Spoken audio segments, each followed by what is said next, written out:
my nephew, he was 3 years old when I started playing it with him. And so he was really young, so he'd just sit in my lap while I played. And he referred to it as wrecking scrubs. That was the name of the game. Because that was the activity that we were doing, is we were wrecking scrubs. So he'd sit in my lap, and that's what we'd do. And if somebody asked what he was doing, he'd be like, wreck some scrubs.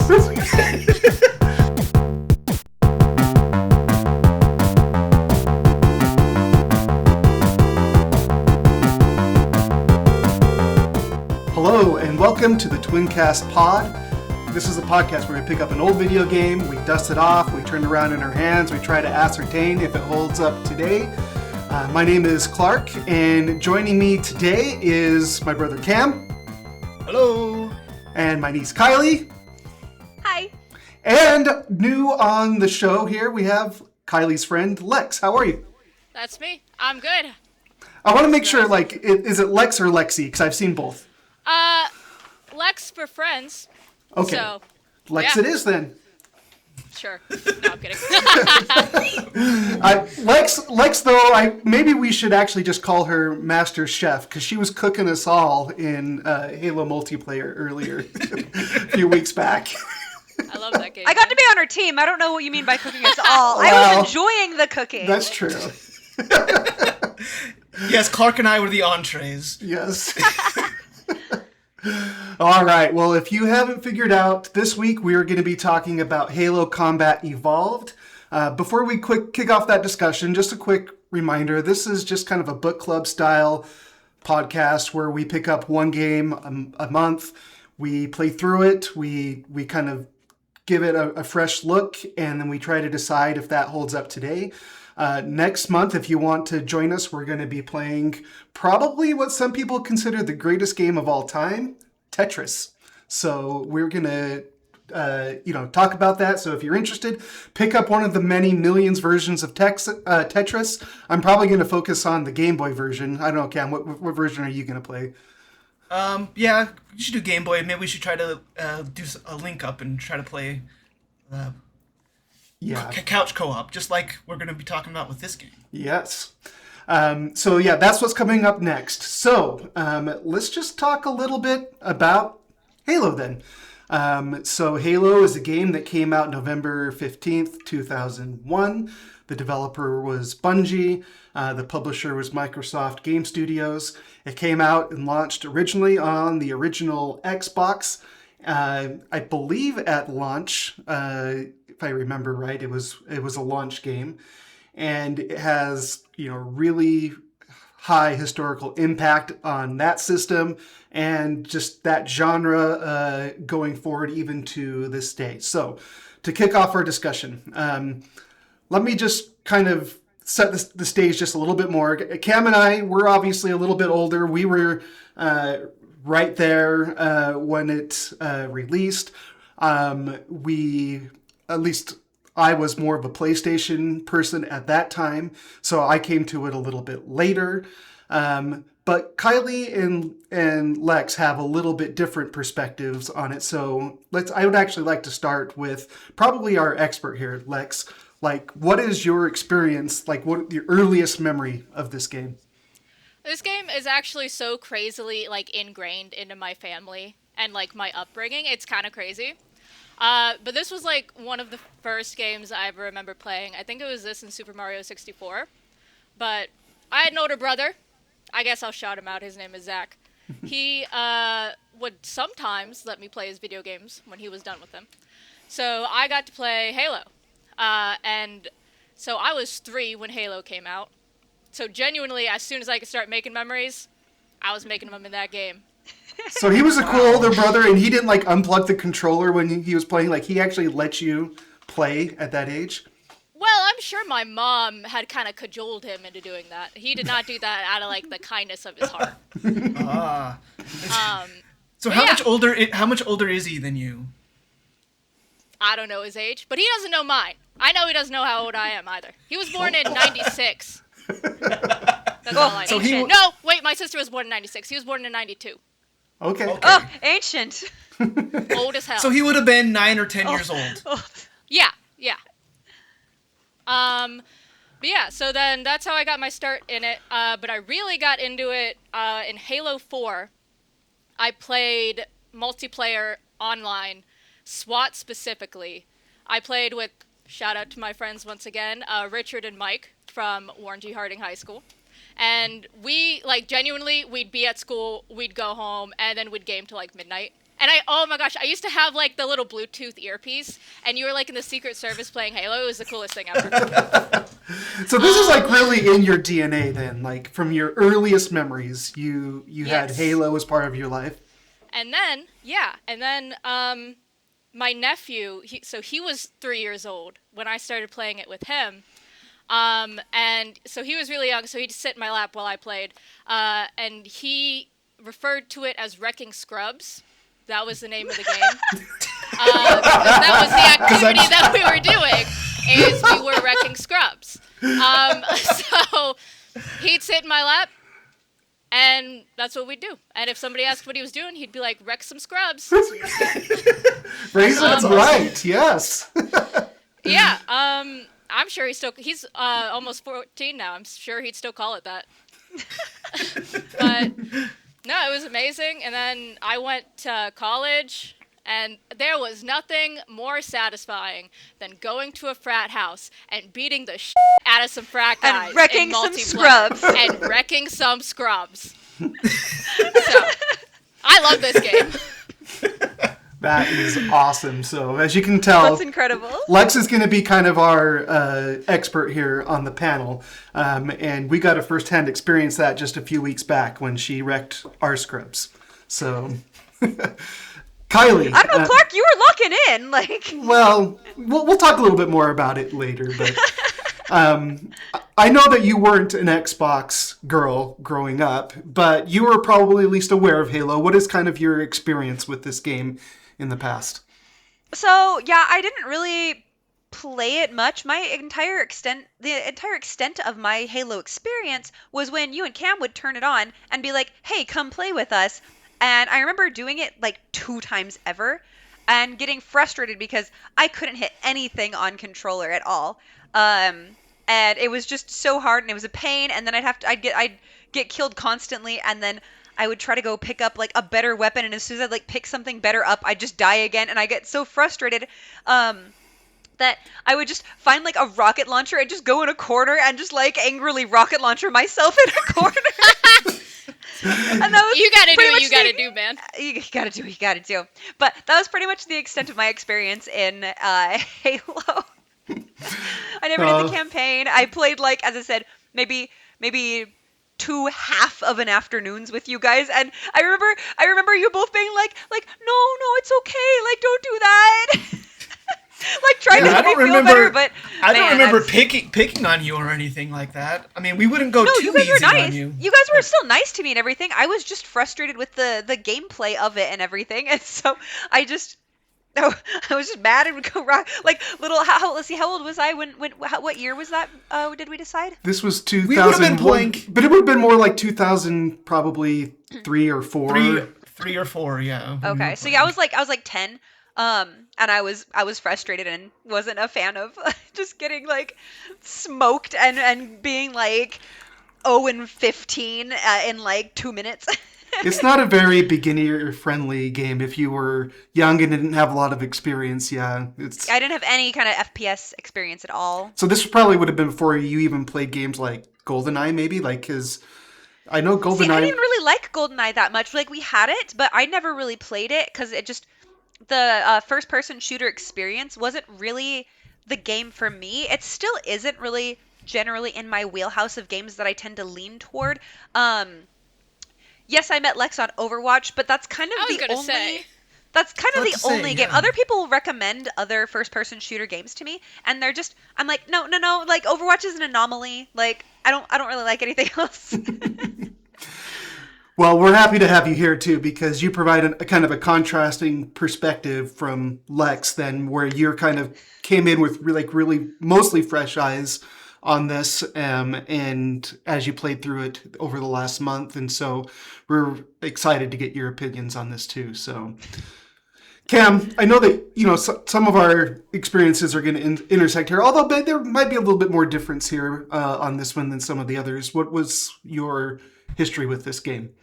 Well, my history with this game is it was probably, 2004 that you started picking up and playing it. So Clark went off for the summer and was he was back east somewhere, Louisville, Kentucky, I think, yeah. Yep. And you had a bunch of roommates that played this every day, right, on the consoles. Yes, this was we did it. It was a door-to-door sales job, and so when we were done, we would come back and we would just play this game all night long, pretty much. So you were doing that, and I was busy being newly married and going to college, and I didn't get much chance to play and stuff like that. But we still had a lot of interest in stuff. But I remember you brought your Xbox back from your summer selling, and we hooked it up, and you would just talking about smoking. Well, Clark would just smoke me in that game because he had so many hours. Wrecking some scrubs? Yeah, he's wrecked me. And I was like, I mean, my experience with first-person shooters, Clark and I played a lot of PC first-person shooters when we were in Boomer high shooters. school. Yeah, boomer shooters like Unreal Tournament, Half-Life. all the Half-Life, Quake, all those things.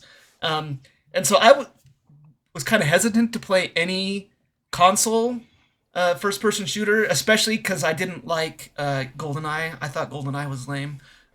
But my big takeaway when I first started playing this was that this is the way you're supposed to do a console shooter. It was the best to do it. Anyways, we'll talk about that a little bit. But yeah, Clark came home and smoked me, and I just remember us getting together our friends and networking Xboxes together. We would get parties and do 4v4 and having a blast with it, even if I wasn't the greatest at it. Yeah, some I classic remember you Blood guys. Gulch.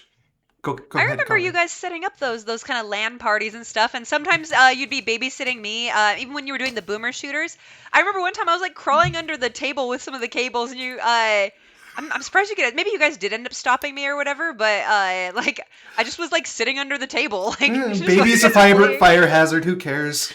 Let's keep her busy. But I also remember you guys doing it when I was older and everything, and offering to let me play some of that kind of stuff as well. And I couldn't get the hang of mouse and keyboard as someone who was 6 at that point in time or something like that, and had only ever held a controller in my life and stuff. But you guys always gave me the chance. I was terrible at this stuff, but you guys always gave me the chance, so I appreciate that. Yeah. So, I mean, my experience, Cameron pretty much summed it up. This, just to echo what he said, though, this is really the first time a console shooter was comparable to a PC shooter. And in some ways even better, because it was so much easier to set up. The thing about getting a PC LAN party going is it was a big deal. You took a lot of logistics. You were hauling around 80-pound CRT monitors up and down stairs and stuff. And this just required you to have the Xboxes, you just run a link cable between them, and then you got some blood gulch going up in the matter of 10, 15 minutes. And that piece of it was what really sold me on console shooters, where I was sort of just really snooty about PC shooters up until this point, and I could really see the appeal with this game. And that all really happened in that summer selling job, and then coming home and being this really the only time I have been at the top of a game ever in a first-person shooter. Outside of that, it's been kind of downhill from me. That's where I peaked in life. No. I do have a quick question for you guys. Mm-hmm. Have any of you ever watched Red versus Blue? I was aware of it. I saw a lot of the clips. I didn't religiously watch the episode, but I would see clips in the early internet days, because that was one of the most first popular machinima that was there. So yeah, I'm aware of it, but I wasn't a religious follower. You I gotta guess. watch it. It's fantastic. It's great. You gotta watch it. Well, most of the Go time back and watch it. it took place in Blood Gulch, at least Yes, where it they. did. Yeah. Yeah. You gotta So- watch it. It's so good. Yeah, and it's just that just underscores the impact of this game. Like, it wasn't just, uh, a Xbox console shooter game. There were books, there was machinima, there was, this whole legacy spawned from this original game. So Will you give a definition of machinima? it is basically using a game's engine to record and produce uh, content. Like, in this case, there was actual like episodes of, and they had like seasons and then episodes, and they would use the Halo engine to record that.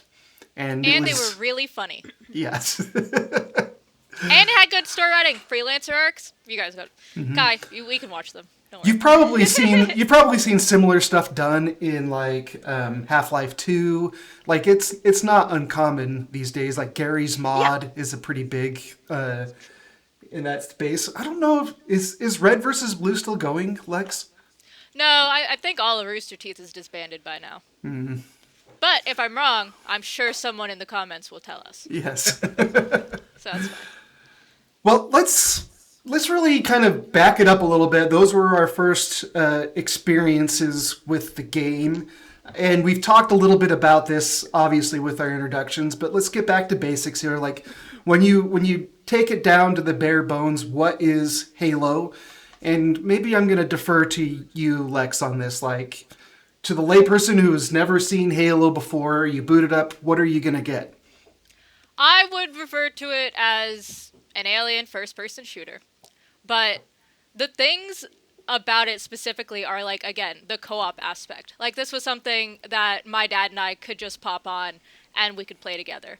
And I think that kind of, like, bonding from the game itself, that was really big an impact for me. But also just the game, like, and the story itself, like, it had all these different concepts. Like, I think it was the first game to introduce overshields, which I thought was really interesting, especially as a kid. I died pretty often. I took a lot of damage. Natural cover was not really in a 5-year-old's vocabulary. So when there was really loud red beeping, that told me, hey, duck. So I really appreciated that. I thought overshields were cool. I didn't notice this until playing again, but the fact that the enemies can dodge your grenades. I've seen games now that don't even do that. And honestly, it kind of has a horror aspect to it. Like, some of the lines of dialogue are taken from the Alien movie, which I There's thought a was lot so of cool. inspiration there, yeah. Yeah. And then, like, it kind of leans into, like, the horror aspect where it's got, like, the murder rooms on the Covenant ship. It's got, like, the found footage when you find out that the flood's been open. There was a jump scare of, like, a corpse dropping down. Key's corpse, terrifying. Yeah, that's insane. Horrifying. Crazy. And then there was, like, the Michael Myers mechanic specifically for the flood. Like, they'd go down, you'd be like, okay, that guy's dead. Jinx. Nope. Joke. Nope. Psych. He's up. So I thought that was cool. I actually, I did Google, because they had bloaters, right? With the flood, they'd blow up, go into smaller ones. I'm familiar with, like, bloaters mostly from, like, Left 4 Dead 2, which obviously came out way after this, but I'm like, We should play that at some point. yes, I would love but, that. like, Okay. where did bloaters originate? I couldn't find, like, a solid answer. So if anyone in the world knows where bloaters originated in games, email me. Something. Yeah. This one probably is the first one I remember, but yeah, I remember like hated those guys like running at you and like you kill them and they explode all over you. Yeah. So I think this game is just a lot of, like, you can say, hey, this is just going to be like an alien shooter game. And I think that kind of minimizes what it is, especially because I feel like it could have just been that story-wise. Like, they could have just been like, yeah, humans versus aliens, it's Independence Day out there, go fight them. But they kind of went the extra mile with the extra plot twist to be like, hey, this Marine who's been blindly following orders because this machine told him to almost blew up the entire galaxy. Crazy, first of all. And second of all, to also have, like, the flood and the infection as, like, a third point in the story arc. Excellent. Yeah. Excellent commentary. And then there's actually technically a fourth faction, I guess, the robots. I'm forgetting their names now. The Forerunners. The Forerunners, yes. Yeah, the and they Forerunners. become very prominent to the story in the later Yeah. Halos as well. I want to flip it over to you, Kylie, now. Coming in this with fresh eyes and sort of experiencing... I think you played the co-op with Lex, right? Yeah, Lex and I went through the campaign together. It was my first time going through it, so it was really fun to experience it with her. Um, Honestly, what she kind of just mentioned, where the Marine was blindly following orders and almost blew up the entire galaxy or whatever, was like really shocking to me. I'm like, whoa, that's such a cool story plot point and so relevant with like AI currently.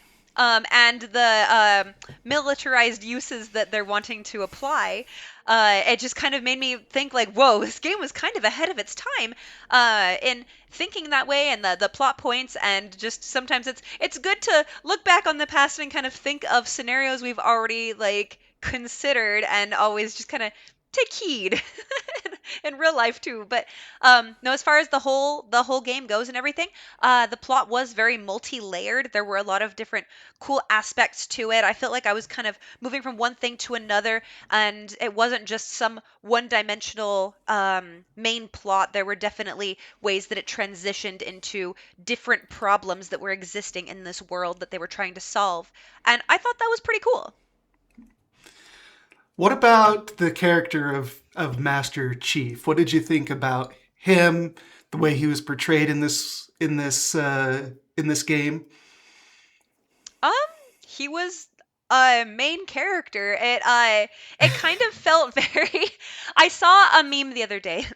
My husband's interested in watching Resident Evil content, and sorry. We were watching a meme and it was talking about I was making fun of Leon being a classic like 90s action game action hero whatever, and the meme was it's just like you're just a 90s action hero with witty one-liners, and then it's like never change, Leon. And so I felt like Master Chief was a little bit of that kind of character arc as well, and Yeah, it's a little bit of a cliche at this point. He's just the nameless space marine that... The silent protagonist. Yeah. exactly. Listen, is it a doesn't say cliche anything. if he was the original? Well, that's the thing. I is, know, and then that- everyone's gonna yell about Doom. I'm not talking about Doom. yeah, I mean... You forget? Did you play Half-Life at all? It's kind of like Half-Life 2. No, but even if I did, I genuinely love this game to the point of being wrong. It's fine. I don't- And Link, will die on he's a this silent. Link's a silent protagonist. I did notice, like, following the guilty spark through the library to get the index, I felt was very reminiscent of, like, Portal when you're following Wheatley and Zelda when you're following the blue. So I also wonder where that originates. Well, I think Half-Life is the one that sort of like pioneered the trope of a silent protagonist having some sort of companion there that sort of talks them through or talks you through the game. So this was sort of building on that, but it does it really well. And Cortana's a really interesting character, and then even provides some maybe not Portal levels of comic relief, but there is surprisingly some comedic dialogue in there too. Cam, revisiting this, do you think that all of this stuff holds up compared to what you have played in the past and what you see today? Okay, well, I want to just explain that when back in the day when we played, I actually never played through the campaign. When we were playing, we played almost exclusively just multiplayer. Yeah, we wanted to get to the meat. It was like that's all we were interested in. So I actually played the campaign for the first time probably right at the beginning of COVID. We got a CRT, and so I busted out my Xbox and I played through with Eco. We played through the whole campaign co-op on our CRT, and it was a pleasure, and I thought it was awesome. So that was, and if you ask me, an old man who likes playing old video games, it holds up for me, and just the story is good, and the presentation is good.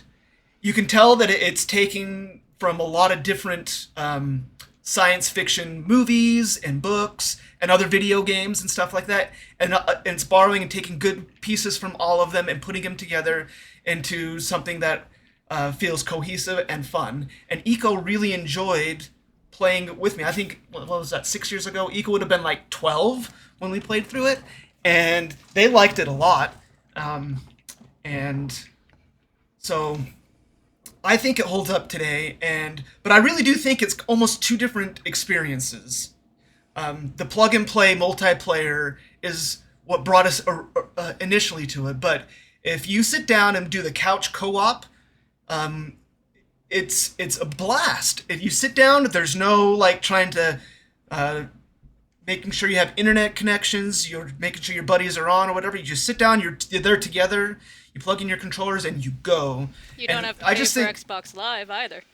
No, and I just think the simplicity of that is almost kind of lost in video games nowadays. I wish there was more of this kind of interaction where you're sitting down and plugging in playing. Well, I think we talked a little bit about this in our Monkey Ball episode too, but like, man, even today, like when I want to get like Mario Kart going with my family, like even like pairing controllers to my Switch, it's like a huge hassle to like get the Bluetooth controller to pair to the Switch.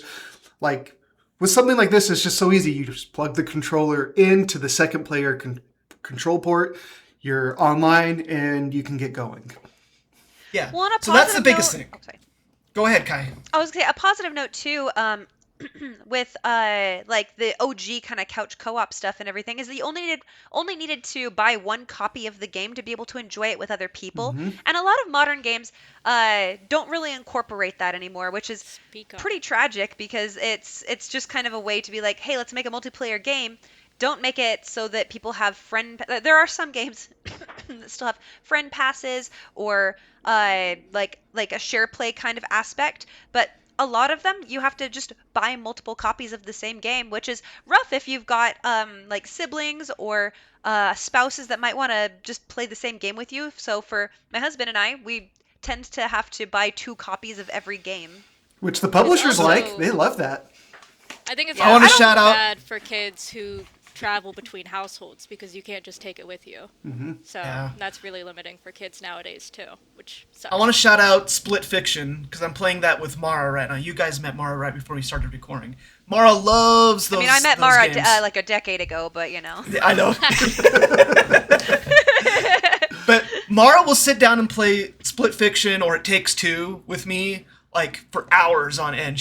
I will grow weary of playing before she's even close to being weary. Yeah, so couch co-op is not quite dead. You just gotta work to find it a little bit more and a little bit more niche, but it's still there. Yeah, no, there's still some good games, and it's usually coming from the indie developer scene, which I've been. I'm such a huge fan of indie developers. Honestly, there's so many incredible games out there, and there are quite a few that do have that couch co-op aspect. So that's really cool, or like that friend pass too, because even if like Cam, if you and I were wanting to play like Split Fiction or whatever, there's usually like a friend pass. So just if I'm friends with you on something, we could still play remotely with each other. So props to It Takes Two, it's Split Fiction and everything for kind of having that aspect that takes that throwback that we're all used to of in these kind of retro games of being able to just sit down and play with a friend and not have to worry about everyone buying their own copy. Yeah.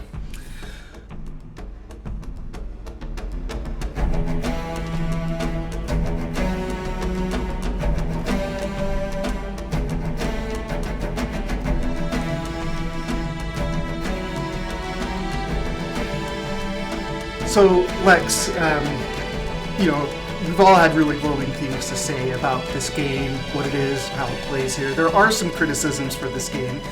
Maybe I'll throw... You're not going to find them from Lex. Well, what I I'm ain't going got to do... a single complaint. What I'm going to do is... Lex, you do! I know you do, Lex! You can't run!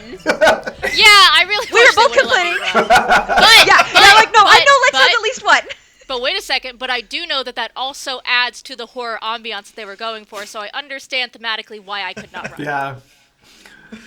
Well, I want to lob a couple more of these criticisms at you, so that you can. Yeah, I'll defer all of them. Swat them away. So you can swat them away and rebut the criticism. The enemy the enemies in this game, there's not a lot of variety in them. So once you've encountered... You got grunts, you got jackals, you got hunters, you got elites, you got 3 different kinds of elites, you got the forerunners. How many? You got the flood, you have the small flood, you have the bloater floods, you have the resurrected. How many more do they want? Maybe. You forgot the Warthog. The Warthog kills you a lot. Kai killed me a lot. I was thinking Kai killed me 9 times the whole time. Here's the thing. 3 of those times were all at the same time. So I was in the Warthog in a small room. I was like driving through a small room, and she like just kept got backing out. up. She like got out, and I like ran her over, and she died. And then I was like still like backing up, and she spawned right behind me and instantly died again. And then like that happened like a 3rd time. So to be fair, those 3 should be lumped into at least 1. I kind of not. She just kept spawning next to me. Yeah, that criticism unfounded. The numbers don't back it up. And just to back up what you're saying, like they do a really good job putting, those mix of enemies in different kinds of contexts too. So it feels unique. And you have the vehicles as well. You have to fight the banshees, the goats, the wraiths. Mm-hmm. What kind of? What about? I agree with you. Yeah, I was going to say criticism. You're not finding a lot of pushback from me because I generally agree with you. But another one of the criticism of the game is level design, meaning that there's like 4 levels that you play through normally, and then you play through like 3 of them backwards or like in different contexts like that. So it's not one of the criticisms is there's not a lot of variety in the levels. What do you say to that? So I do understand that. I did put that in my notes that it was a lot of backtracking, but honestly, it kind of felt more realistic. Like, I noticed that a lot of current games don't do that, but it doesn't really make sense to not have to backtrack ever. Like, if you're playing a game and it's linear the whole time, I feel like that takes away from the realism. You're gonna go places and have to walk back from them. And then also, with the time that it was in the graphics, if I was making this game, I'm reusing my art. That was hard to do. If you read and I listened to some YouTube videos about the development of this game, and it was very stressed development, financially and time-wise, and there's really no getting around. They were going to have to reuse some of it, and I think they did a really good job in how they did that for sure. I agree. So unfounded, bad complaint. Well, let me ask Kylie this one. Kylie, did you ever get lost when you were playing this? Be honest. So I actually was about to like raise my hand and be like, can I say something? I didn't mind the reusing of the levels and kind of repurposing of them. I think that was fine, especially for the time it was, for the technology that was available and how much information you could put in, like cartridges on CDs, stuff like that. My biggest complaint was I was pretty much always lost. I would just kind of follow Lex around.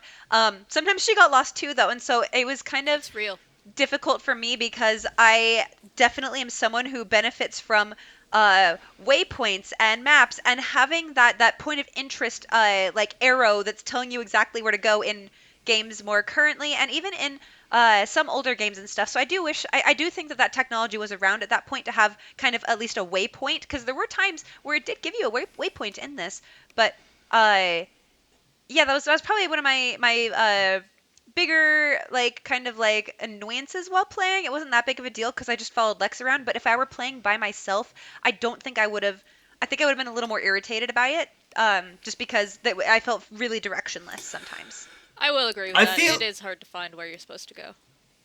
Yeah, I feel like the Master Chief Collection, like the updated version, it's a little easier to kind of tell where you're going to go. But if you go with original graphics, it's kind of harder to see. Yeah, a lot of the corridors look the same. It looks the same.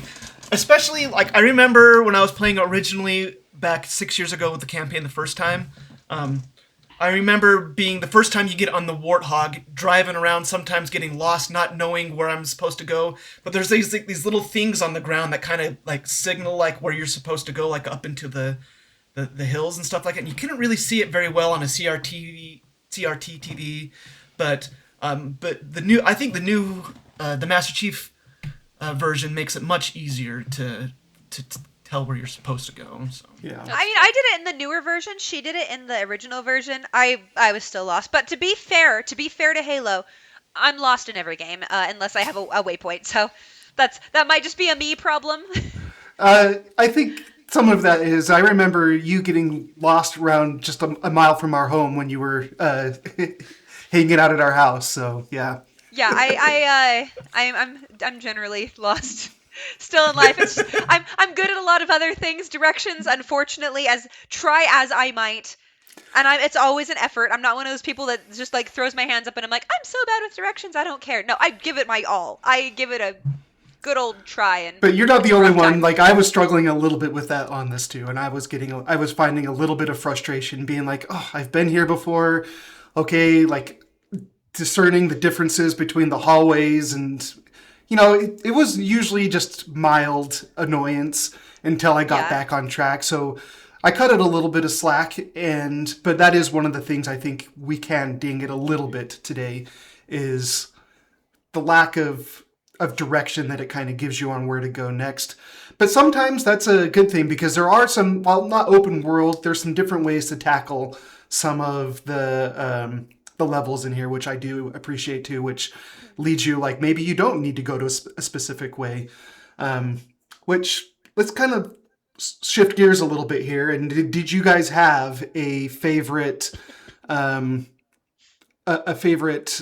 section of the campaign that you liked? I know that there's different names and titles for these. Lex, we'll start with you. Do any of them like stand out as being like the best? Yeah, actually, I think the final act, which I think it's called the Maw, it was a timed mission. I hate timed missions. I think timed missions are the worst thing in gaming ever. I'm here to relax. I am not here to be rushed. But I enjoyed it, actually. So Was that the one where I was driving? We were driving through Yeah. that. Yeah, big- that's so okay. yeah. that's so famous. Like, it's such an amazing sequence. yeah, it's a Yeah. fantastic sequence. It was a ton of fun, even though there was a timer on it. It didn't make you feel rushed. It just made you be like, are we gonna make it? Like, stuff like that. It was just really fun. I very much enjoyed that one more than I think the Yeah. rest. I of felt the like I chapters. drove well. I think you killed it, and you didn't kill us, so that was really the goal. My favorite section was actually before that, when we were following Evil Wheatley through like the building or whatever, and I think you library? accidentally fell in like a pit or something like that and died. And like Well, I could- didn't was- die because I had an overshield. Oh, yeah, that's We found right, a bug in yeah. the game. I had Oh. overshield, Oh. fell down, but because of the shield, I didn't take enough fall damage, so I was stuck in the ground, and I was only able to get out by killing myself with a grenade. If I didn't have one, I don't know what I would have done. But there were so many bad guys near me that she couldn't respond, so I had to like kite for forever, and I was eventually able to just clean them all out and everything. So I was really proud of myself that I was like doing it all and surviving, and then I was able to help Single-handedly. res Lex. So That I was- library level is pretty famous for, like, it's pretty divisive. I think some people really like it, like you guys are saying, but some people, it really changes things up. Like, there's like a language of the game that it teaches you to like take cover and to be careful. And it kind of goes out the window in the library, where you have to, like you were saying, kite the enemies around and play a lot different style than what people were used Which to. I think makes sense as well, because like the Covenant, you could do that more like run in, dead on kind of things. You could also do the stealth option. I did notice that the game did have a lot of options to go in stealth mode. I can't do stealth for the life of me, so I didn't do that part. But it did have the option for it, which I thought was pretty cool for an early game. Yeah. Cam, did you have a level that kind of stood out to you? I was gonna say that the very climax of the game where you're escaping on the warthogs is probably my favorite. But since they already brought that up, I was playing this morning with Mara, and when you first get the warthog, I told Mara, I'm not going to get out of this warthog. I'm gonna kill every single one of these enemies by running them over. So I'm gonna get all of their blood and guts here on the grill of this warthog, and so I would That's so funny. chase them around. And Mara was like, "What are you doing?" I'm like, "Nope, I'm just gonna run around and smoosh all these Covenant right here." Yeah. So that was really fun. I really had a lot of fun doing that. And I don't think that we've been talking in and around the Warthog and the other vehicles in this game. I do think that actually is one of the big innovations of this game, is the vehicles in this game. It was so fun back then. It's a little bit janky, like Cameron said. Like, you end up dying a lot trying to get at them, but this really fun. And that brings me to my favorite level, which is called the Silent Cartographer. Do you guys know that level? Yeah. It's really cool because you actually it's another one where you're approaching. I think it's an island on a drop ship. And it's just really cool. It's like, okay, Marines, let's go. And then the music starts and you jump out of the ship and you're like storming the beach.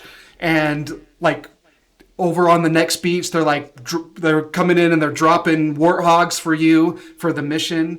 And then you get in the Warthogs and you're trying to go up and you're trying to really get into the cartographer, the secret of The map room. the map room. That's what. Yeah, the map room. You're trying to get down there, and it's just so cool. And you can approach that level in a couple different ways too, which I really appreciated as well. So That needle drop on the music, by the way, fantastic. It gets you so I'm like, yeah, I'm ready to go, it's I like the guess. perfect like because you're coming in, you land on the beach, and then that music just swells up, and you're ready to go. Fantastic. Let's talk about weapons a little bit, because I think that this game did weapons really well, and I think it was a little bit innovative in that respect. So Lex, I'm going to defer to you here too. Like, Yes. maybe talk about your favorite weapon, or maybe what you like about the weapon system in this game. So my favorite weapon is the DMR, but that's because I'm a SWAT player at heart. I love the DMR. That was one of my biggest gripes with Halo 5 was the fact in SWAT they took the DMR out and you could only play with the battle rifle, and I do not the battle rifle like that. Oh. But I don't dislike the battle rifle. I just don't love burst guns. Two most iconic weapons in the game have to be the Needler and the Energy Sword. Coolest things ever. Like, who was like, you know, it'd be cool, like a porcupine for a gun. Wouldn't that be crazy? That's cool. But I do have to correct you real quick, because the energy sword wasn't a playable weapon until 2. They Although don't gotta be playable to be cool as hell. that's true. It's cool. They hit you once, you were dead. Yeah, yep. The you're dead. entire time I was like, I can't wait to get my hands on that energy sword. And then I Yes. loaded up Halo 2. And now Yep. that's what I'm working on. Yeah. So yeah, like Halo 2, I remember that was the big thing about Halo 2 is like everyone was pumped for the energy sword. People were excited to play that when it first came And it was really cool It the was- way Halo 2 implemented, the way you locked on, and then when it turned the different color, you would like zoom up to them. That was so cool. It's such a cool mechanic. But back to like actual like the Halo CE, that was actually one thing that I also liked about the gameplay is that the punishment for losing in co-op, like if we were both to die, then we'd have to go back to the checkpoint. We never really both died at the same time, so the biggest Yeah, I think consequence it either happened of us once, faced. maybe twice. Nah, we never died. That never happened. Never happened. One of Not us clutched possible. it out every time. Yeah, but like so a lot of times only one person would die. And normally you'd be like, okay, well that didn't really impact me at all, so I can die at any point in time. But dying still kind of sucked because you lost your guns. So I would have like my favorite loadout of like a DMR and a shotgun. Speaking of the shotgun reload animation is like the sexiest thing I've ever It's seen so in gaming. good, yeah. It's so good. But then I'd die, and then I'd be stuck with an assault rifle with 60 ammo and a plasma pistol that I'm not going to shoot anybody with. Ever. That Ever. worst gun. So Yeah. it was like you were punished, but not to the point that the game was no longer fun. So that's kind of my thing on the weapons. No, that's awesome. And what about you, Kylie? Come in, because I mean, a lot of the first-person shooter games that you play are Overwatch, which obviously has a lot different kind of weapon configuration than this game. What did you think about the weapons in this game? I thought that they were kind of just some classic weapon options and everything. As Lex said, it was kind of funny. You have like a porcupine as a gun and all that. My biggest complaint about the whole game, the game as a whole, and that's it. This is the thing that kind of like I really didn't. This is the thing I liked the least about the game was that if you saw a gun on the ground, either someone who had that gun could pick it up as ammo, or a different person could pick it up and actually use it. Or if the person who was missing ammo was missing one ammo, they'd pick it up, and then the person who maybe needed ammo could have gotten like 60 ammo out of it, or whatever percentage or something. But then that person got, the other person already took it, and so there was one ammo, and so that was just something that I think was kind of a coding issue with how they designed the game that I really did not like. just an aspect. And we only played this one, so I hope maybe they fixed it in later games, because there were times where maybe like Lex like died and lost her shotgun or whatever, and maybe I accidentally walked over it and just picked up all her ammo, and so she couldn't re-get her shotgun that had all its ammo because I was missing 2 bullets. Yeah. And vice versa. So it was just kind of a rough mechanic of it. I said the different options of the guns were kind of fun. They were just kind of your classic different options. You got sniper, assault rifle, shotgun, rocket launcher, and then a couple of kind of fun like alien guns and stuff. So I thought it had a cool little variety for the age of the game. Yeah. What about you, Cam? Any hot takes on the weapons? Well, this isn't going to be a hot take, but the pistol was by far the most fun gun in the whole game. So especially I for will multiplayer. agree with that, actually. That Yeah, the Magnum goes off. It's very fun. Yeah, that pistol, I just wanted to just like sit back and snipe with the pistol because it was so fun. You zoom in with it and shoot it. I think when I think of Halo and the guns and stuff like that, I think of the pistol. Yeah. Because the assault rifle is. I'd much rather use the pistol than the assault rifle. Are you Yeah, talking I about when mean- you die, the pistol you have when you respawn, like just the basic pistol? Yeah, the basic pistol Really? is really overpowered I- in this game. I Like, never yeah. used that thing. I hated it. I was like, oh, I want literally you anything can else. two-shot people with it if you're good. Like It's really fun. Now the plasma pistol I didn't like. Yeah. No, the plasma pistol is bad. Is that the but blue gun the aliens drop?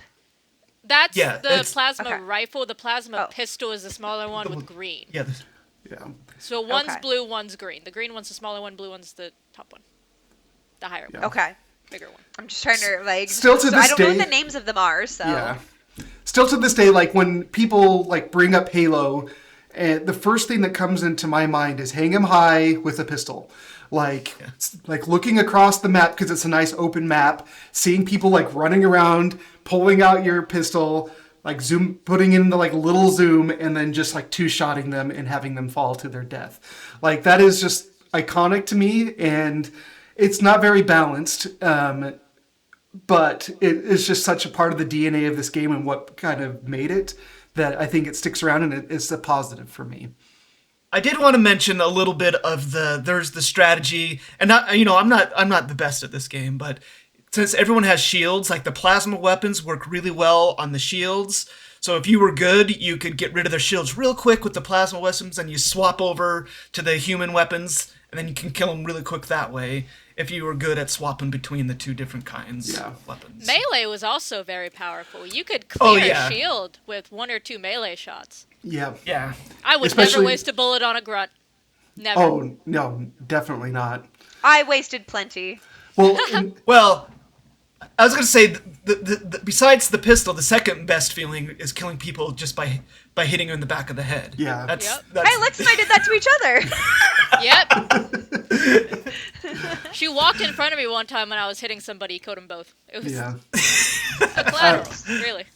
Well, just building on this conversation, because I actually think this is something else that this game did that sort of was revolutionary, hadn't really been in a lot of other first-person shooter games, is when you went to melee in something like Quake or Half-Life, you would actually have to like switch to your fists or whatever, and then you would punch or whatever. This one had a button dedicated to You're melee. pistol whipping everybody. Yeah, so whatever weapon you're already holding, you could just push the melee button and just melee. And it was seamless too, because you could be firing, hit the melee button, and you just do a melee, and it was really smooth, where it wasn't like that before. And I think that was a huge innovation in this game. And it's the same with grenades. Having a dedicated grenade button where you didn't have to switch over to grenades is the same way. And it just made combat so much more smooth. And when you got it down, it just flowed so well. So, yes, weapons are iconic in this game. I think a huge part of the DNA and legacy of this game. And obviously, carries forward. Now, what I'd like to do, we've already kind of beat around this bush a little bit, but let's talk specifically about multiplayer and the modes in this game. And then maybe Lex can talk about how those modes influenced future games, because she's obviously knows those a lot better. I do have like 2 points on the story if I Oh can yeah, weigh in on those. yeah. Go ahead. Yeah. Okay, awesome. So I do definitely think, and we kind of touched on this earlier, but I definitely think that, so this was released around November 2001. Obviously, not long after the 9/11 attacks. So I do think, that's my cat Ricky. Female, Rikki, named after the mermaid from H2O. Oh, okay. Yes. Very important to me people get that right. Yes. Welcome, Ricky. We love Ricky. Yeah. But so I think that that obviously had some sort of impact on the public's subconscious because something unbelievably traumatic just happened. And then this game comes out where it's like, here is this all-powerful Marine who can protect you from anything. And that's shown like multiple times throughout the game where like your comrades will even say, oh, Master Chief, we thought we were going to die until you got here. They're like, you're the only one who can save us. Like, people were like, we can trust you. They're the Space Marines. They're the best out there. So I think that definitely was kind of like a balm at the time to certain people in the sphere. And then I also thought it was very interesting because, like, if you're doing, like, an Assassin's Creed game and you're referencing, like, battle and wars there, you kind of have, like, historical context to draw from. Like, you can reference real battles and real battle strategy, but I think for something like this, you have to think about what does battle in space look like a millennia from now? What does a space war look like? And their answer to that was, you know, the Covenant were shooting down the airships. They were using that dock to get their ships on board to be able to take over the Autumn. Their goal was to get the AI. Well, and the other thing was, like, they had the know-how that Master Chief was there, and that was part of the plot, was they were trying to get there before he was unfrozen. And they just didn't do that in time. So I just thought that was really cool that they had to really think about what war would look like in space, which I can't imagine was the easy thing to do. Yeah. Those were just my last two. No, I mean, and all those are legitimate. In fact, it's interesting to go back to that time frame and see how media was influenced by things like 9/11. One of my favorite games is Metal Gear Solid, and their game that came out also around this time was Metal Gear Solid 2. And they had like a whole scene where you're fighting on top of the Twin Towers, and they had to completely rework the game to take that out. And I guess kind of a parallel to Metal Gear Solid is, like, you listen to the way Master Chief kind of talks in this game, it really reminds me of Snake, by the way. So his gravelly voice, and there is a little bit of kind of 90s like action character? 90s action character, yep. And it really is kind of a power, like military power fantasy when you're playing as Master Chief. And like you said, fulfilling kind of our insecurities, I think is a really great way to put it, Lex, for sure. All right, multiplayer specific.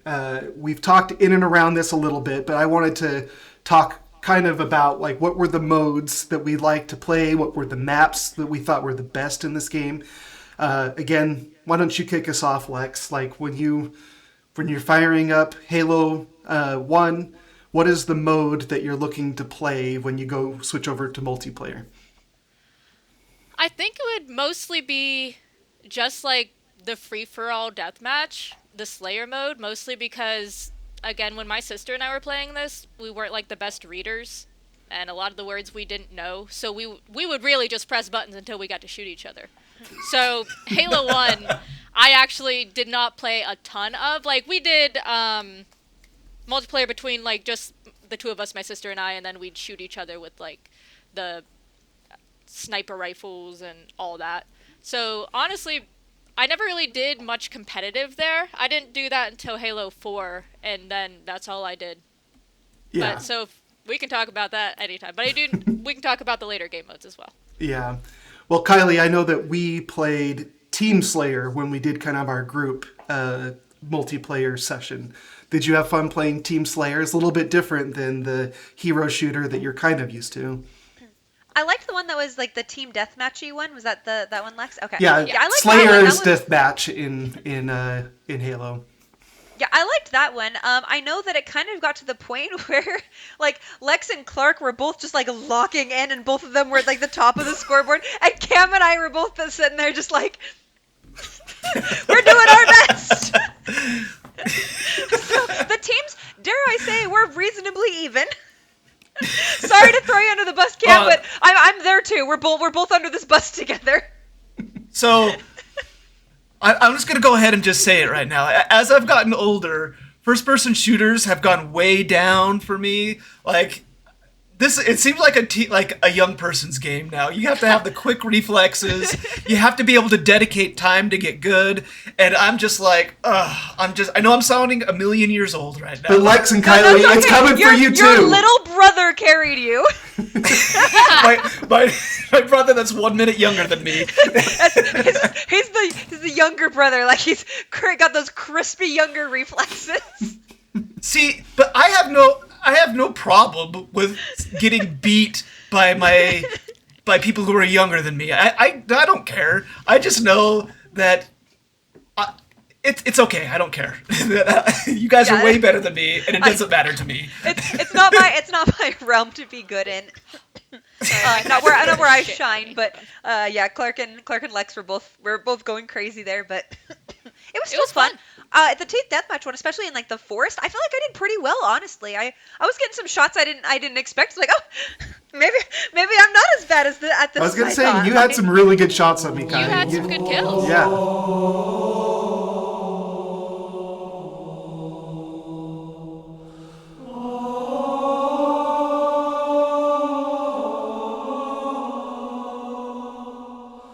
We were just talking a little bit about multiplayer, and specifically some of our the matches that we had. I know we played Team Slayer. I think we did Capture the Flag as well. You guys Capture the Flag. I actually felt like I did something. I did something in Capture the Flag. No, you guys were crushing it. You guys got a hold of the rocket launcher and like to the point where Lex and I were basically just getting spawn camped because they would get the rocket launcher on like this like big half archway and everything, just be up there and just like blow us up on cooldown. Like I'm like, this is really imbalanced and unfair. Like how are we supposed to dismantle that? I think that Lex eventually managed to like kill them, but it was an incredibly uphill battle from the side that doesn't have the rocket launcher. It was really, really imbalanced if you can get a hold of that thing and get that high ground. It goes to show you how knowing the maps is really important. I know that when we first actually started up and we were playing Halo 4 multiplayer, and Lex knew the maps, and like I would die and I wouldn't even see where Lex was because she would be like sniping me from across the map. Was that the indoor one or the forest one? So we were on Abandon, which was the forest one, and then we were on Adrift, which was like the 4-corner. That one had the big shooters that you could jump across, if you remember those. Yeah. And I didn't know any of the maps at all, so. Yeah. And this is one of those things that, like, I guess you just kind of had to be there too, but like back in 2004, when I was playing this every night, we knew all of the maps like the back of our hand, and not just me, but everyone that we played with knew. So like there would be between 8 and 12 of us that would be playing, and we would all know the maps, and we would all, in fact, kind of the peak, I think, of this was back in 2004, having everyone there in a room with networked Xboxes, and we were playing Capture the Flag on Blood Gulch. Gulch, yeah. And that is like the peak. Actually, if I think about almost any like shooter experience, at least for me, that's probably the peak, because that's Blood Gulch is this wide open map, and there's like spots on the side that you can or you can go down the middle, and there's Warthogs and all of the vehicles, and you just have 2 bases, and you're just trying to capture the flag. And it's so classic, and I think that really defines this game, those kinds of modes, and how easy it was to spin up. So, man, I could just keep going on and on about this, but that was a little bit lightning in the bottle. It's hard to get something like that going today, unfortunately. But if you do have the opportunity to do it, I know Cam and I, we actually kind of got something like this going when we kind of have like a boys retreat where we go up, and we got kind of a small experience like that. It still holds up, and it's still fun. That's so awesome. I I never like understood the appeal of that when I was like younger and everything. But now as an adult, having the friends I do and kind of found more of the niche that I enjoy in some of my multiplayer gaming experience and stuff, I can definitely see where the appeal is once you find exactly like what's really fun for you and um, the people that you've surrounded yourself with and everything. So I'm really glad that you guys still have that with a lot of your friends that I've known my entire life, literally. So. Yeah. My best friend Caroline and I have a tradition. Basically, where we went to school, you had to move around a lot, like a lot. So we would never really have any furniture. But whenever we moved in to a place to kind of like celebrate or something, we would bring her projector. We'd play Halo multiplayer. We'd have a few drinks. We'd order a bunch of junk food. We'd lay on the floor because we had nothing to Awesome. sit in. That was what we did. Sounds So like definitely a heaven. good bonding That's experience. honestly amazing. That's just kind of like a classic. Like you're there for the experience and enjoying a person and doing something with them, um, in its purest form. Yeah, Yeah. and then we could trash talk each other to our heart's content. It was amazing. Yeah. Actually, Well- we talked in Overcook a lot more than Halo. We were pretty in sync in Halo. Oh, is I've it never Overcooked? You're still best friends after playing Overcooked? Like that surprises me more than anything. We caught each other at dumb like 20 times. We can't play My that. I can't play that game with my family because everyone's yelling at each other and screaming, so we just cannot play that game. Oh, Dylan and I managed to beat it together and everything. We have some pretty good synergy, just kind of knowing what the other person tends to gravitate towards. So we tend to divide and conquer pretty well in a lot of different games that we'd play. If you So we guys had actually were okay played- on Overcooked, pretty much. If you guys played the campaign together, what kind of weapons do you think you'd gravitate towards and what would he gravitate towards? I honestly can't say. I don't want to put words in his mouth. Like maybe at some point he'll you're end his up wife. coming You can on. do whatever you want. But maybe at some point he'll end up coming on here, and I'd be completely wrong. Who's gonna know? is he more of a shotgun or a sniper?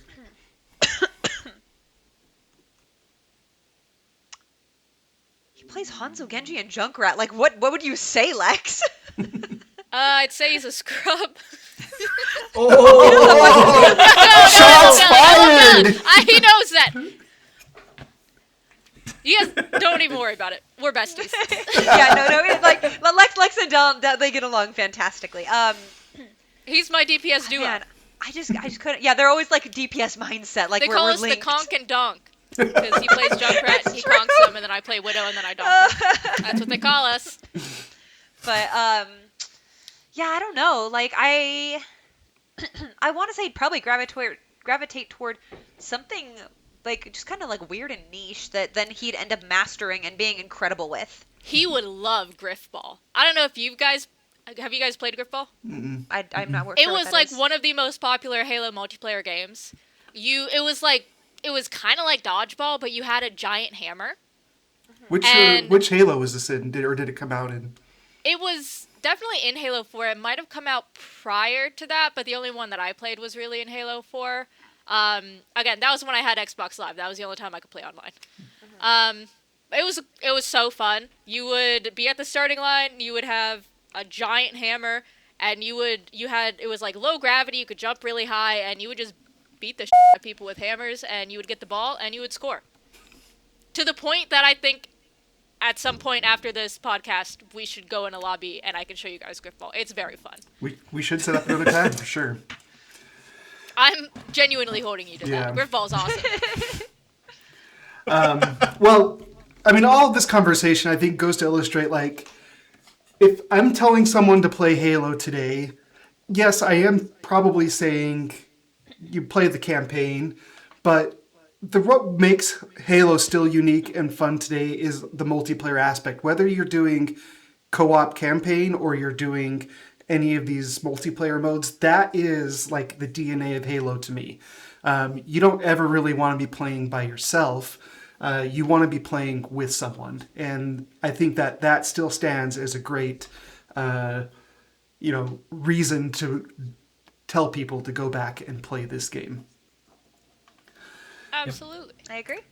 Well, I think I think we're kind of at least narrowing in on the end of this podcast. Before we start going to close, though, I do want to talk a little bit, because I am actually not as familiar with this, about the future of Halo, and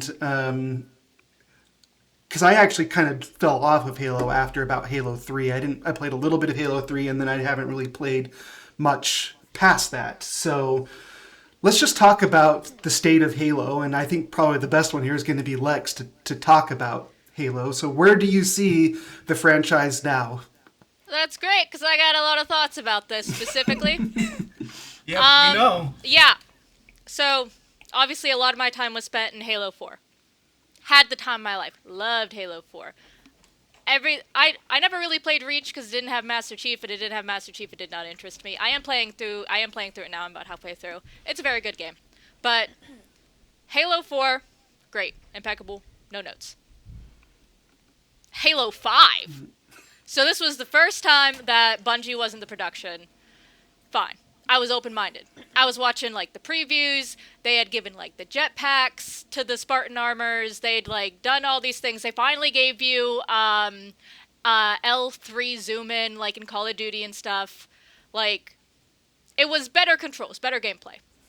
I was looking forward to it. I took off school. We had these things called independent study forms. I filled out a form and reasoned why I said I was going to be playing Halo 5 all day. Turned it in. Later that night, I dragged my sister-in-law, who had only been living with us, like, we did not know each other well. It had only been, like, a few months. And I was like, hey, do you want to go stand in line with me for this video game at midnight? And she was like, yeah, she's a trooper. So we went, stood in line, went inside, got the game. I'm thinking, this is it. This is what I've been waiting for like a whole year. I go home, I'm using the big TV in the basement that we have. I am so locked in. I plug in the game. It's got to download. Okay, I get it. You got a lot of graphics. You got a lot of story. I get it. You can download. So, it's 3 a.m. now. Game's still downloading. I set a timer on my phone every 2 hours to wake up and check. And I'm sitting in the chair. I am not going to bed. I am playing this game soon. So, I'm in the chair. I have my alarm going off every 2 hours. Check the update. Slowest update in the world. And we don't have bad internet at that point in time. Slowest update in the world. It finally, I plugged it in at 1 a.m. It was ready to play at 7 a.m. Oh, jeez. Yes. So then I started playing at 7 a.m. because I've come this far. I'm playing that game. I'm pretty sure it took less time to beat it than it took to download it. Now I'm good at the game. I'm not that good at the game. So I didn't like that. Out of like 12 missions, 2 of them were missions where you just walk around and talk to people in a safe zone. That's not a mission. That's a afternoon stroll. So, hated that. And then the salt in the wound, they took out co-op couch gaming. Which is like the whole point of Halo. They might as well have taken the Halo. That was the whole point. Yeah. Don't give me a Halo game and then say, hey, you can't play with your friends right next to you. Then why do I have 2 controllers? Unbelievable. Yeah. Absolutely unbelievable. And I know that they went Man. through, I'm pretty sure I remember reading them going through like a whole bunch of like issues because they were they obviously weren't the original company and they had to like work through a lot of issues. That's fine. Don't piss me off though. It's crazy. But Yeah, Do you feel like that they're not respecting the game or its legacy and the newer things mostly because of the co-op? the co-op part seemed a little disrespectful. That felt like Yeah. that was filled with malice to the point where I was so convinced that it had co-op on the couch because obviously it would. It's a Halo game. That I spent like 2 hours. This was in a frat house, by the way, because I was gonna. The perfect environment for something like Some this. scrubs.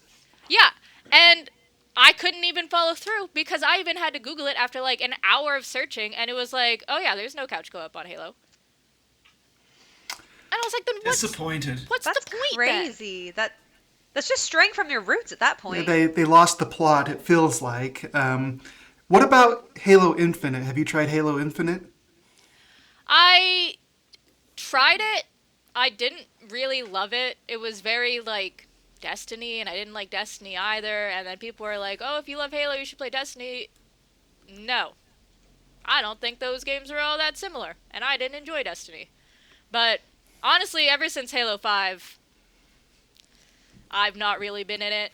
But Yeah, it's disappointing, and I know that there is a rework of the campaign that we have played coming out later this year. Instead of Combat Evolved, it's called Campaign Evolved. Do you think you'll give that a shot? um, if it comes for free with the Master Chief Collection that I already bought, yeah. If Yeah. I have to purchase Good luck. it Yeah, it's separately, not gonna. probably It's not. not gonna. That's not gonna happen. And it is notable that they are releasing this for all the platforms and not just Xbox. That So is pretty PlayStation. interesting. It's launching day one on PlayStation 5, which is very interesting. Yeah, I think I saw that. It was really. That's crazy. Yeah, Master Chief on PlayStation. and that's one thing we haven't really dived in too much here, but console allegiance was still a really big thing at this time, and this was Microsoft's first foray into the console, because were primarily, obviously, PC gaming ahead of that, and this was their killer app. And not only just was it the killer app for the original Xbox, but it was the killer apps for the Xbox 360. It was the killer app for the Xbox One. This is what has been the identity of Microsoft, and it seems like as Halo has kind of lost its luster, the Xbox has lost its luster a little bit too. Do you agree with that, Lex? Yeah, I'd say so, but I do think that Halo was such a phenomenon, especially for Microsoft, that their AI assistant is named Cortana. Like, Yeah. to make I hadn't put that together. That's, You just blew Kylie's mind. I know. I'm like, whoa! Yeah, Oh my to gosh! have that kind of impact in an industry that is everywhere for a company that is so prolific, that's crazy. Microsoft, this was a coup for them. They stole this game away from Apple, because the Bungie developed almost exclusively for Apple for a long time. The series that kind of predated this. Steve was Jobs Marathon. even got up in a conference and showed footage of pre-alpha Halo at one point too. And so Microsoft swooped in. This is a little history. Sega got kicked out of the whole console wars, and Microsoft decided to swoop in and kind of fill the spot of where Sega was. And in order to do that, they just bought Bungie. They're like, we're just gonna buy this. We're just gonna buy Bungie, and they're gonna make games for us now. Yeah. And that was a huge coup back then. Yeah. Well, like I said, it's really interesting to see where Xbox is right now, a little bit on life support when it comes as a brand and as a console maker, and to kind of tie it to the how Halo has performed as a franchise. But I have a real soft spot for this original one. So let's move into some parting thoughts. Just whatever you guys want to, real quick, any unresolved thoughts you have around anything in the game. Let's go around and start with you, Cam. So we haven't mentioned the opening music, the little singing chant. That I think when you think of Halo, probably the first thing most people think of is that little chant they have. Gregorian chant. The Gregorian chant, yeah. And so when you think of Halo, you got, as far as music goes, that and the score throughout is great too, because we haven't talked too much about the music, and I just want to the title Gregorian chant, Unbelievably iconic, and also just really incredibly well produced. And also, who was we have an Alien game, we're definitely gonna have to put some Gregorian chants in there. They nailed it though. Well, and there was something in the water then. There's a lot of Gregorian chants around that time. Yeah. So I will say though, it's not just the music, because the music is good, but it's also the way that the sound design works too, because there's a lot of quiet in the game too, so that when the music does come up, it's really impactful. So yeah, A+ sound design in this game. If there's just pull up the soundtrack sometime if you haven't heard it. It's amazing. All right. What other parting shots do we have? Kylie, anything else? Um, for me, having not ever really like played the game or anything, I didn't know why the game was called Halo, and so when Lex was pointing out the Halo to me, I was like, "Whoa!" I literally went my It's entire a life and never it's a even literal Halo. and literally, yeah, I didn't even know like why this game was called Halo, and then I'm like, "Oh, it's like actually like a physical thing." So that was just kind of a funny little tidbit that I discovered here in my ripe old age now. Yeah. And then was it mind blowing you found out that it was like some mass destructive weapon to destroy all life forms in the universe? I think it was more mind blowing when I was making the connection of like militarized like AI usage in the real world and everything. But you know what the most mind blowing thing was? Cortana being Microsoft's thing. I'm still wrapping my head around that. That's Yeah. dang. They love her. That's their golden girl. It's crazy. Yeah. So yeah, sorry. That's that. Okay, honestly, that's just the most mind blowing thing for Yeah. me. All right, Lex, any parting shots? Yeah, I love this game. Master Chief is my goat. He's my skin on Fortnite. I my whole life is so ingrained with this game. I played it. I loved it. It took my mind off things. I really love this game. And if Yeah. anyone disagreed with any of my opinions, lovingly kick rocks. They're my opinions. Yes. Well, let's just kind of move to put this game in context today. Like, all right, we're gonna go into a rating scale that we have. It's a little bit uh, different of a rating scale. We use it's sort of like a modified tier ranking scale. So we're like S would be what we would do as a 6, and that would be if it released today, it would be like game of the year material among the other games that released here, all the way down to 0, where it wasn't really good then, it's not good now. So let's just go around the horn here and everyone kind of give where you would rank this game as if you were recommending it to someone who had never played it before. So we're gonna end with you, Lex, because I think you have the most professional opinion on this game. So I thought you were going to say the most biased, and I was like, yep, absolutely. well, we're not trying to hide our bias, and bias. I'm very loud about yeah, it, actually. yeah, bias goes into this, but I'm actually interested in Kylie because No. Kylie came into this with fresh eyes, the most fresh eyes anyway of the game. So, or of your opinion of this game, how would you rate it today? So I didn't have any nostalgia or memories really attached to this game. I didn't have that love attached to this game. Um, quite frankly, other than like you guys, most of the boys that I met around my age that played Halo were usually kind of like the pretentious, obnoxious ones that were mean to Real. me.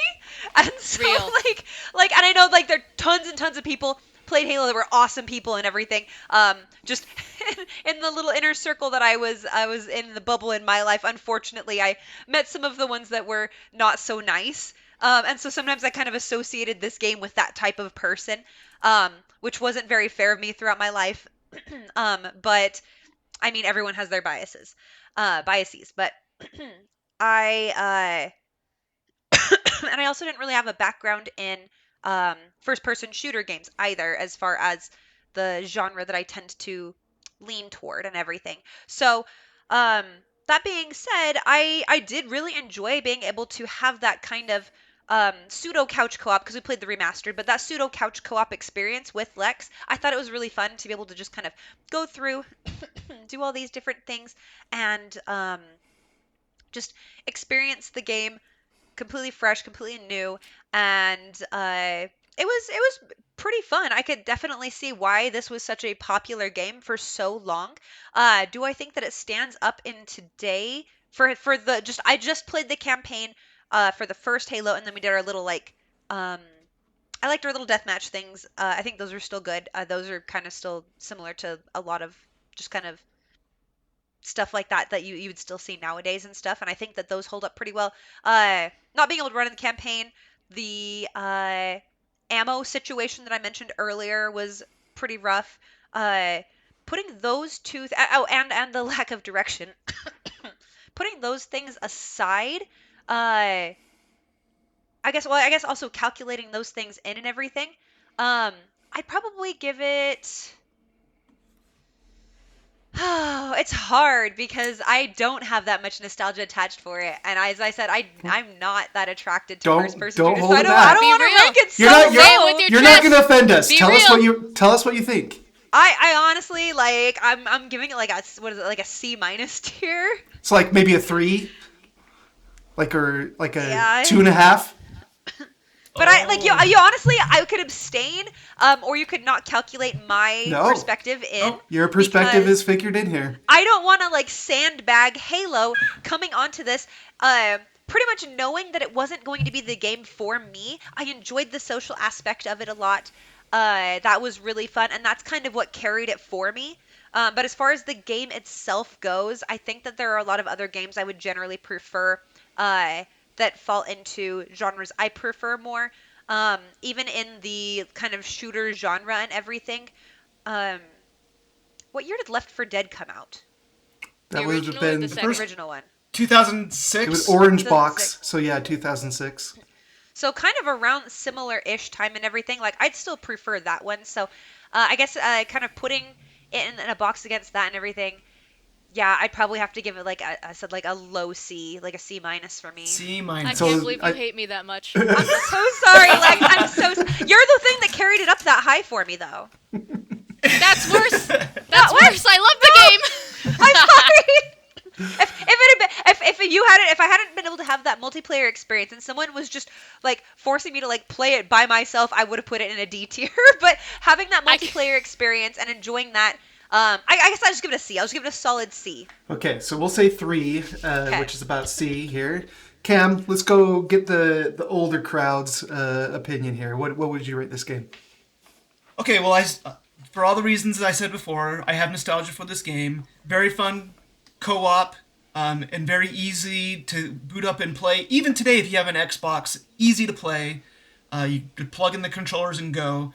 And the campaign is fun. The story is good, and it's polished. And there's a few nitpicks I have about level design, and also me not being fully into first-person shooters anymore. That brings it down a little bit. But if I'm recommending this to anybody who is interested about learning the history of video games, this is a very, very important game, I and I, can would agree with highly that. recommend it. I can It's a agree. very, I would recommend it to anyone just for that. And so I'm giving this a high grade. I'm giving it 5.1. That's Five? what we're talking about. 5.1. Yeah. Lex is gonna unfriend me after this. No. No surprise, I'm It's like, pretty actually, similar. you're not coming to my house. You're just also in the basement with Dallin now. No. No surprise that I'm going to be pretty similar to Cam. I'm not going to really add too much to what Cameron said, other than I really agree what he said. I don't play a lot of first-person shooters anymore. They're not really my style of game. I play a lot of indie-style games now. But I did have a ton of fun getting back into it. It reminded me why I really loved this game back in the day. I really think everyone should check it out. So I'm going to maybe just be a tad lower than Cam, mostly just because I think that the genre has changed a little bit for first-person shooters. You have these extraction shooters and things that you have battle royale games that do things a lot different than what this did today. And so, those crowds might be more interested in that. But I think it's interesting to go back to the roots and see the way that the genre progressed. So I'm going to say 4.5. Definitely check it out. A lot of reasons to check it out today. So, with that being said, let's go to our expert, Lex. You guys are never gonna guess what number I'm gonna give it. It's gonna be a 6. And again, I love this game to the point of being wrong. You can show me all the facts. You can show me whatever you want. I'm ignoring it. I love this game. I don't care. And another formative thing, touching on what Kai mentioned, I was a girl in high school playing this game online with people. I think it genuinely built my confidence because I'd have some guy chirping in my ear. Meanwhile, he's James Bond 007 down on the scoreboard. I'm not listening to that guy. I'm not listening to that guy. And I'm like, off, dude. So, very formative from ages of like 14 to 18 of how to deal with ill-adjusted grown men who try to yell at women on video games. So, I learned a lot from it. Yeah. Good job. See, Clark and I, we don't have this experience, and that's why we need you guys to come in here and show us that experience. So, and tell us about that so we can understand where you guys come from. Yeah. Because we never had to deal with, I mean, there are always people who are, jerks online, so, but... And there's still misogyny in video games, but I feel like it was a lot more rampant back then as well. Oh, it definitely. It was really bad. Yeah, it was I had really bad back then. block so many people. And again, I was like 16, and some of these guys were like genuinely in their 20s and 30s, and they're saying like the most out-of-pocket. Well, you need to get back into I still get out of pocket things. Guys, you need to say finish the craziest fight, things Lex. to me. You need to finish the fight. I did. You know what I did every time? I wrecked those scrubs. Wrecked their That's scrubs. Awesome. Well, that means if we average our 4 scores, we are giving this a really healthy score of 4.6. So, I mean, this rate's really high on our scale. It's one of the highest games that we've talked about. I'm sandbagging that score. I'm sorry. I feel bad. I guess you're the realism to me. You're the pessimism to my optimism. We balance Maybe each between other the out. two of us, we have a pretty like kind of like good handle on how it's looking. Then maybe. So. Yeah. That's true. All right. Well, with that being said, thanks Lex, thanks Kai, thanks Cam for joining us today. With that, TwinCast is out. Thanks Thanks, so much for everyone. having us. Bye.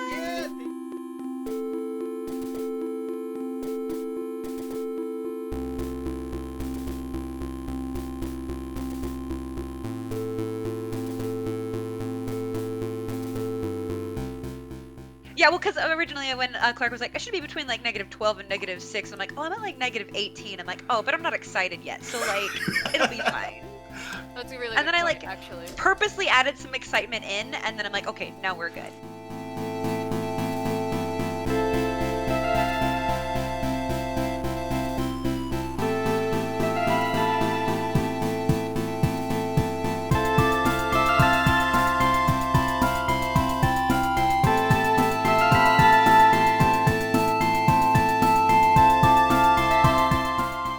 Okay, I'm here. We could go.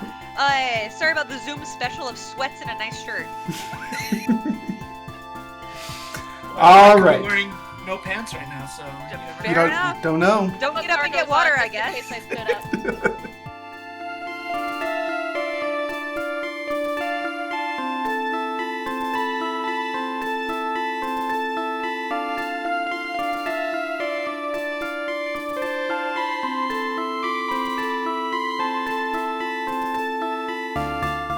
I'm back.